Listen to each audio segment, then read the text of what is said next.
ஹரி ஓம் ராமானுஜாய. இதுதான் தூத்துக்குடி மாவட்டம் செட்டியாபத்து ஐந்து வீட்டு சுவாமி திருக்கோயிலின் திருமந்திரம். ஐந்து வீட்டு சுவாமி திருக்கோயில் சிவன் கோயிலோ பெருமாள் கோயிலோ கிடையாது. இது ஒரு சித்தர் பெருமான் கோயில். இங்கு நடைபெறும் வழிபாட்டு முறைகள் எல்லாமே வித்தியாசமானவை. ஆகமம் முறைப்படி இல்லாத பூஜை முறைகளை கொண்டு வழிபடும் கோயில் இது. இக்கோயிலில் ஆண்கள் பெண்கள் ஜாதி சமயம் ஏழை பணக்காரன் என்ற பாகுபாடு இன்றி அனைவரும் சரிசமமாக வழிபடும் கோயில் இது. தெய்வத்தோடு வாழக்கூடிய வழிமுறைகளை சொல்லிக் கொடுக்கும் தெய்வீக பாடல்கள்தான் திருமணிக்கோவை. இப்பாடல்களை எழுதியவர் ஐந்து வீட்டு சுவாமி திருக்கோயிலில் வீற்றிருக்கும் பெரியசாமி ஐயாவின் முதன்மை சீடர் சோலையப்ப சுவாமிகள்.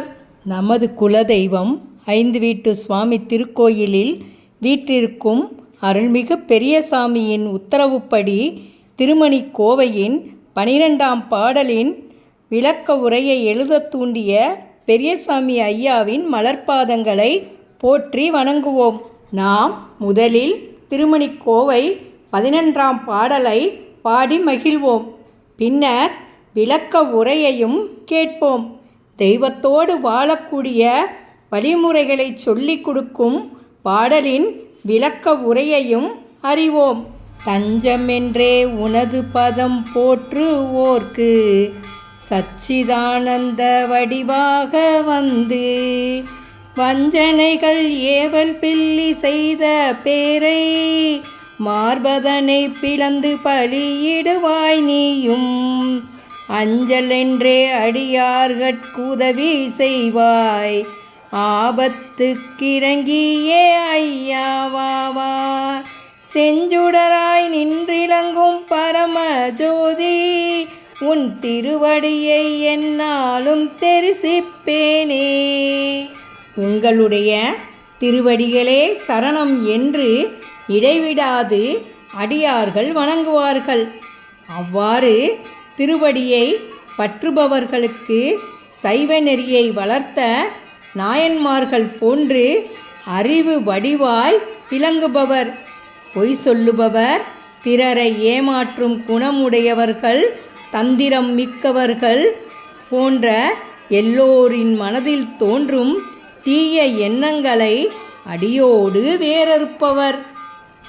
ஆபத்து காலங்களில் தன்னையே நாடி வந்த அடியவர்களின் மனதில் தைரியம் ஊட்டி உதவிக்கு வரும் ஐயாவை இறைஞ்சி அழைக்கிறோம். சூரியன் போன்று மிக தூய்மையான தெளிவான ஒளியுடன் மிக தூய்மையான தெய்வீகமான பிரகாசமான ஒளியோடு விளங்குபவர். அவர்களின் பொற்பாதங்களை தினமும் போற்றி வணங்குகிறோம். நாம் கடவுளோடு சூட்சமமாக இணைந்து இருப்பதை உணர்ந்து கடவுளோடு ஐக்கியமாக முடியும். இதை உணர்த்தும் பாடல்கள்தான் திருமணிக்கோவை பாடல்கள்.